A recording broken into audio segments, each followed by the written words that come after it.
At 3:07 in the afternoon, a message appears on your screen. The message contains only 5 words. Call me when you see this. There is no explanation, no greeting, no clue whether the subject is serious or ordinary. You read it twice. Your body reacts before your judgment arrives. The task in front of you becomes harder to see. You search your memory for mistakes, unfinished promises, awkward conversations, and anything that could explain the message. You imagine criticism before anyone has criticized you.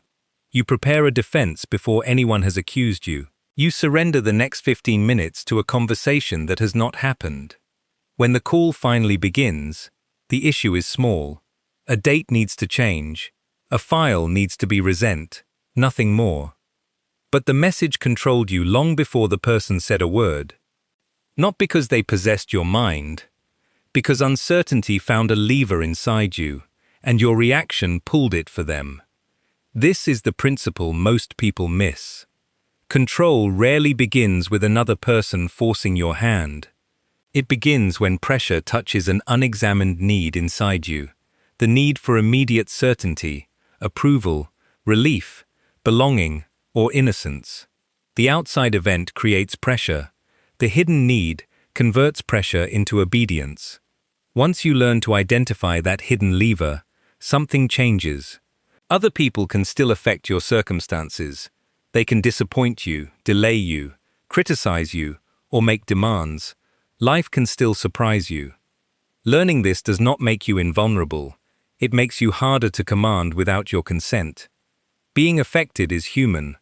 Being automatically directed is the pattern you are here to break. Before this is over, you will learn how to find the lever, protect the space between pressure and action, and choose a response that serves your judgment instead of your immediate discomfort. Begin with 3 questions. What has actually happened? What am I adding through imagination? What action is truly required right now? Those questions take less than a minute, yet they interrupt one of the oldest forms of control, making you react to a story before the facts have arrived. Think of the last time pressure made you move too quickly. What was stronger? Urgency, approval, guilt, or uncertainty? Keep the answer in mind. The situation may change, but the lever is often the same. Most controlling moments follow the same sequence.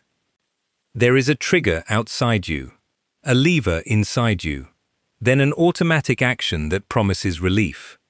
A vague message touches uncertainty, so you abandon your concentration. A disappointed face touches approval, so you reverse a boundary. A delay touches fear, so you make a rushed decision. A criticism touches ego, so you reveal more than the situation required.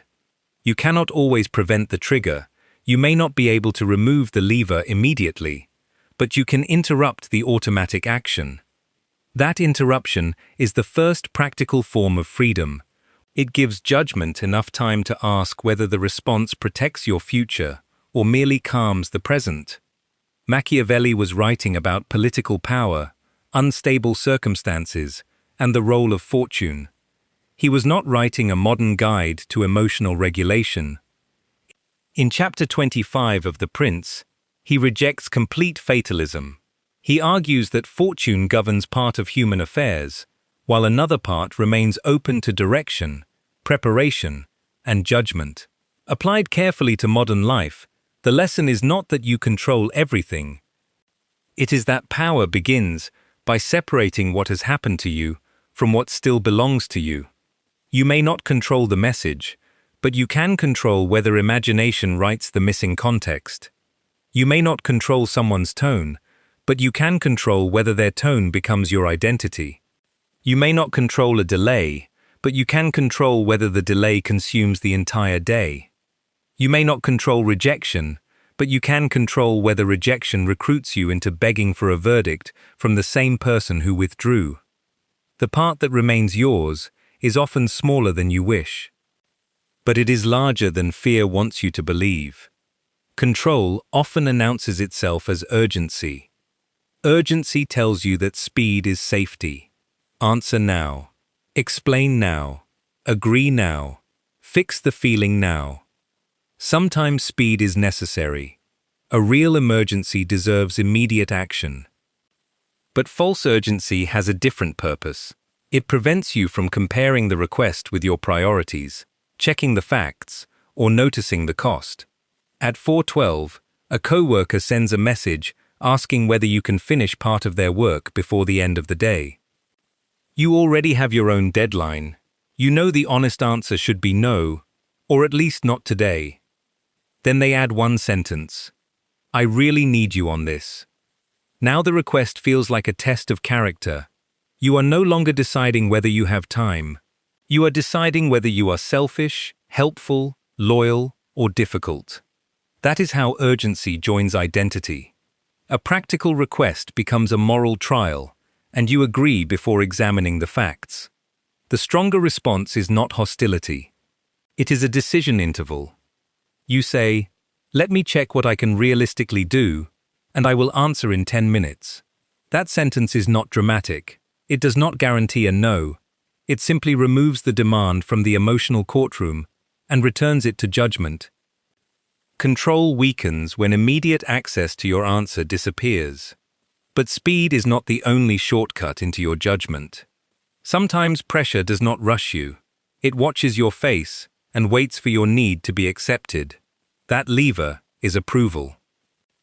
Approval becomes dangerous when disagreement feels like social exile. You know the moment. You enter a meeting with a useful point, then notice the expression on someone's face. They look impatient. Perhaps they interrupt. Perhaps they say, we already tried something like that. The old impulse is to shrink the idea, soften every sentence, or abandon the point before it can be examined.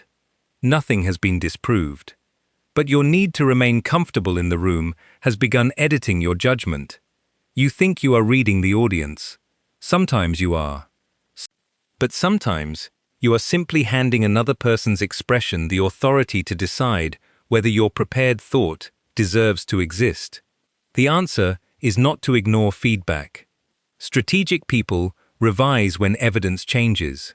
The answer is to distinguish evidence from atmosphere.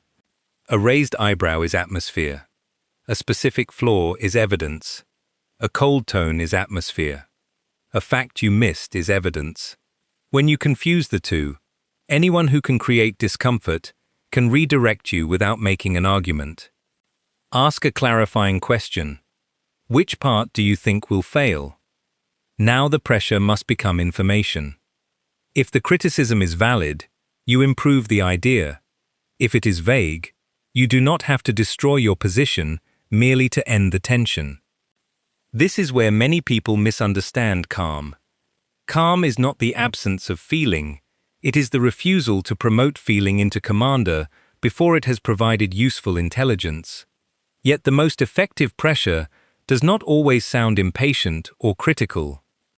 Sometimes it sounds like a reminder of everything you owe. That lever is guilt. At 6:30, a family member asks you to change a plan you made for yourself. You hesitate.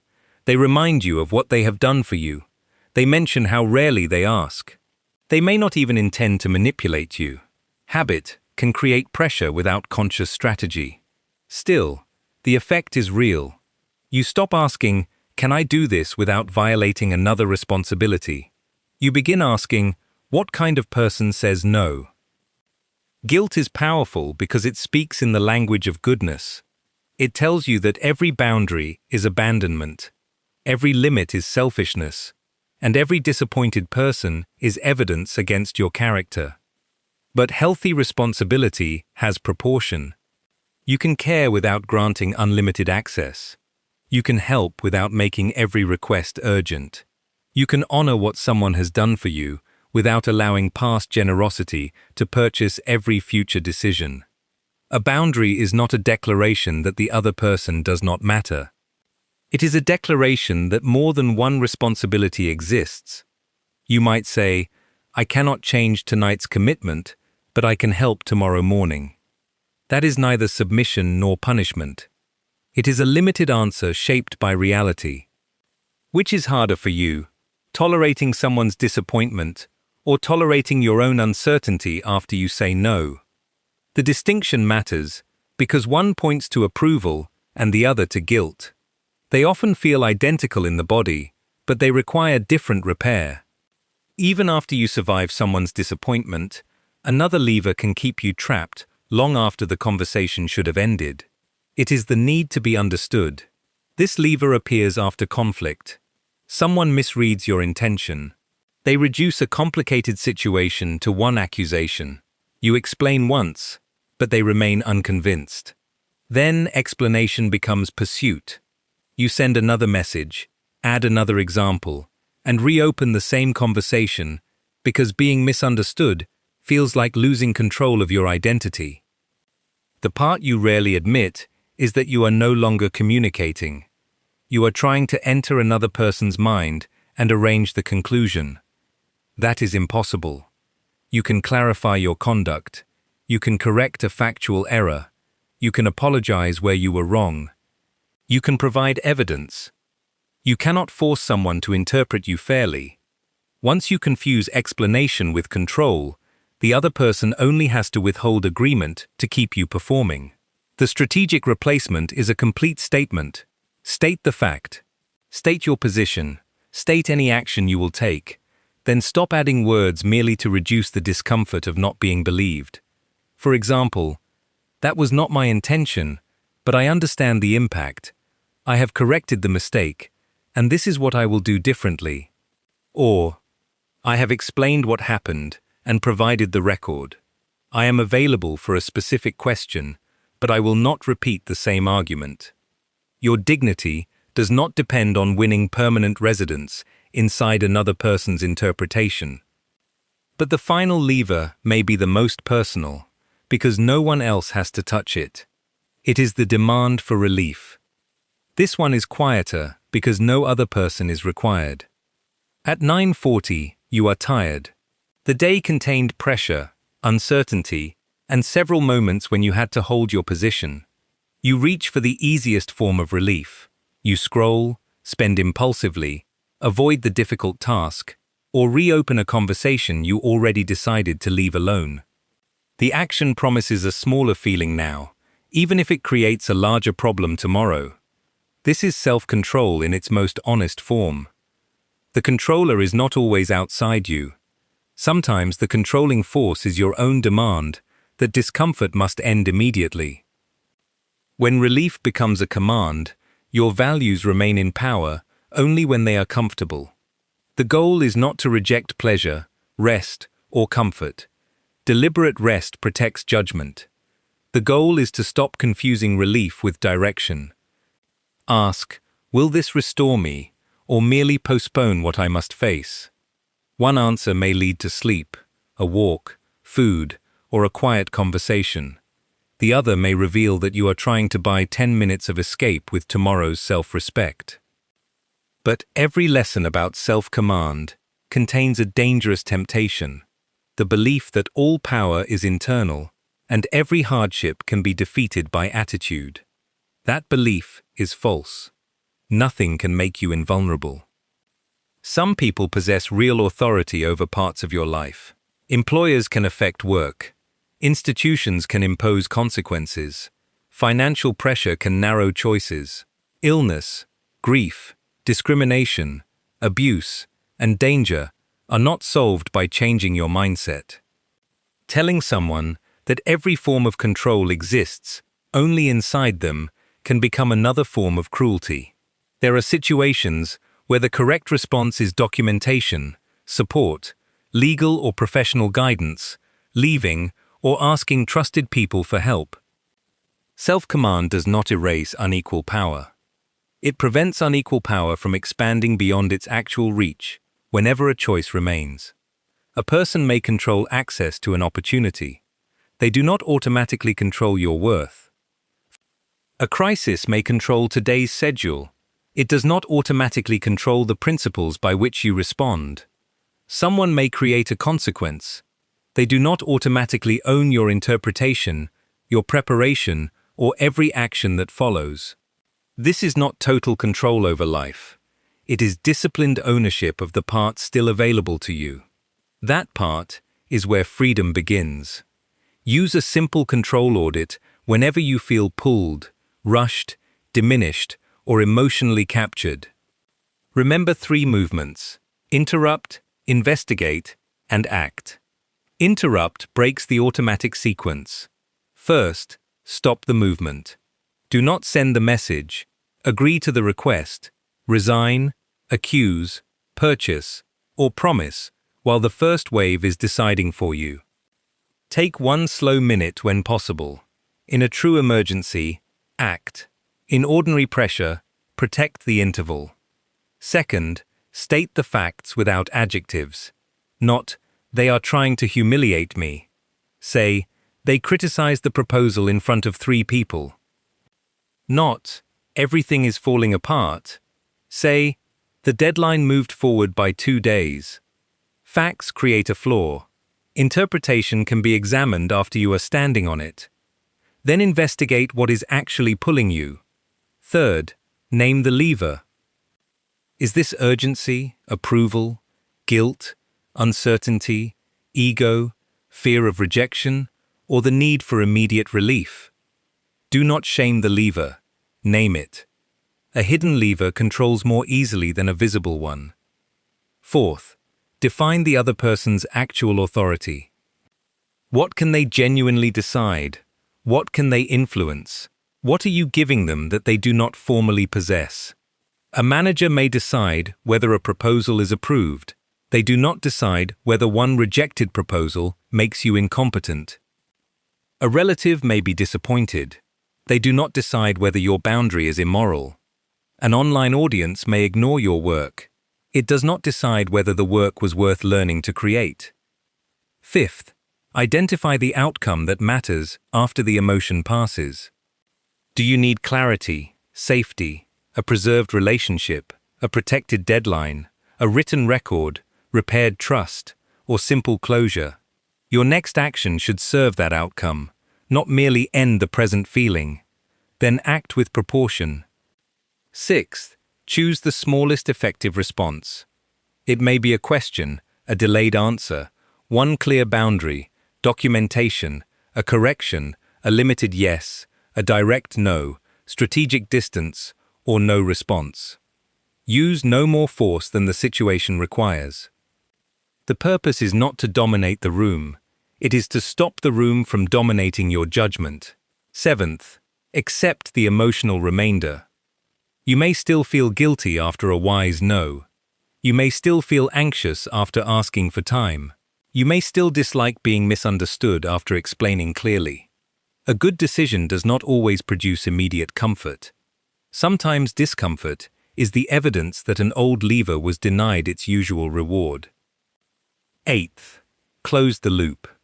Return to the task, the evening, the conversation, or the plan that existed before pressure captured your attention. Do not let a 5-minute event occupy the government of your mind for 5 hours. Review later if needed, but do not keep paying attention merely because the situation once demanded it. Interrupt. Investigate. Act. Repeated practice changes more than individual responses. People begin to experience you differently. Not because you become cold or impossible to influence, because influence must now pass through judgment. Urgency no longer guarantees speed. Disappointment no longer guarantees surrender. Praise no longer guarantees agreement. Criticism no longer guarantees collapse. Silence no longer guarantees pursuit. Good people will still influence you because they bring truth, care, expertise, and consequences worth considering. But pressure alone loses its shortcut. You become easier to reason with and harder to control. Return to 3:07 in the afternoon. The message appears again. The same 5 words return. Call me when you see this. Your body still notices it. Uncertainty still arrives. You are not numb, and you do not pretend the message means nothing. But this time, you do not allow the blank space to fill itself with accusation. You write down the facts. A message arrived. A call was requested. No subject was given. You name the lever. Uncertainty. You identify what is required. A calm reply and a reasonable time. You send, I saw this. I can call at 3:20. Is there anything I should have ready? Then you return to the task in front of you. The other person may still bring good news, criticism, inconvenience, or consequence. You have not controlled the conversation. You have protected the part that belongs to you before the conversation begins. That is what changed. The world did not lose all power to affect you. Your unexamined levers lost the power to answer on your behalf. Which lever will you watch this week? Urgency, approval, guilt, uncertainty, or immediate relief? Choose one situation where it usually appears, and decide the sentence or action that will protect your judgment next time. If this helped you see the difference between being affected and being commanded, subscribe to the Machiavelli framework for modern lessons on self-command, human nature, boundaries, discipline, and strategic judgment. Freedom does not begin when nothing can reach you. It begins when what reaches you no longer decides your next move without your consent.